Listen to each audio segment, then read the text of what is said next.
I don't like being the owner of a horse that I've owned my entire life and they're finally getting old, because things like this make me, it's just like, it's uncharted territory, honestly. And so, yeah, let me give you a little update on what's going on with Bo, my almost 26-year-old gelding. For those that don't know, Bobo was born on this property. I've literally had him since I was 4 years old. And honestly, up until like I would say about a year ago, last year, Bo has been that guy that's always sound, always there for you, always ready to go ride, just like unproblematic.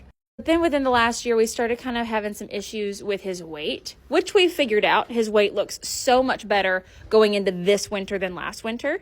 But our new issue is hind end soundness.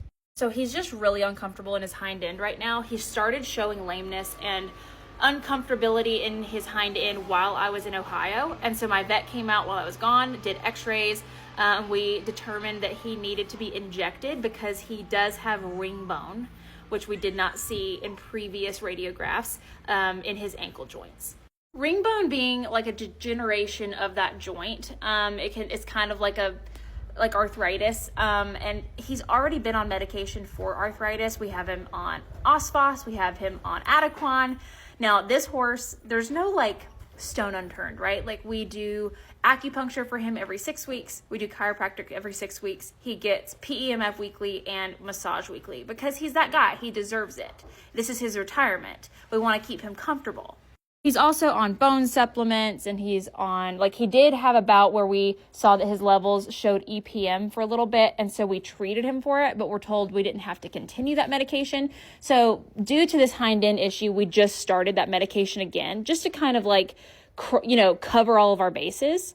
But back from when he was young and he was showing, he did have a suspensory injury as a young horse. And so ever since then, we've just always been careful to make sure that we wrap him when we're riding him hard and take care of that. And that's definitely showing as something that's like hurting him now. So we're wrapping him to keep the extremity warm and to give him support. I actually just ordered him some Back on Track copper wraps as well, to try to like help with that. And he's getting re-x-rayed because he's up right now from the injections. They have to stay up for a little bit. We're going to re-x-ray him and like look at his suspensory specifically. Next Wednesday I have an appointment. And so if that's the case, we might have to do something more towards like soft tissue. But if we find that suspensory has like calcified, or like we can't really do much for that other than like possibly nerving him, which I don't really know how I feel about that. So anyway, I'm not losing out hope that there's not options for us that might work, because he does look better today than he did 2 days ago.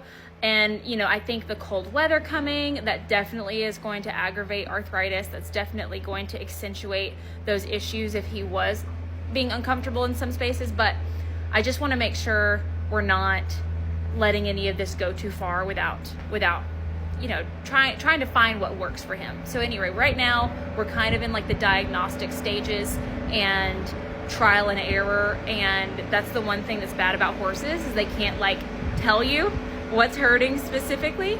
But I will say he was not putting weight on that left foot, and now he's resting and has full weight on it, which I think those wraps are helping. So if you've dealt with something similar, would love to hear how you handled it with your old geriatric horses. Ring bone, that's something that I've seen in young horses before, and that definitely cuts their life short. But on these older guys, it is one of those things where, unfortunately, this is the age where stuff starts going wrong a lot of the time. And then you just got to figure out what works for them and what is worth, their quality of life and things like that. And so let's just cross our fingers we can figure out some stuff that works.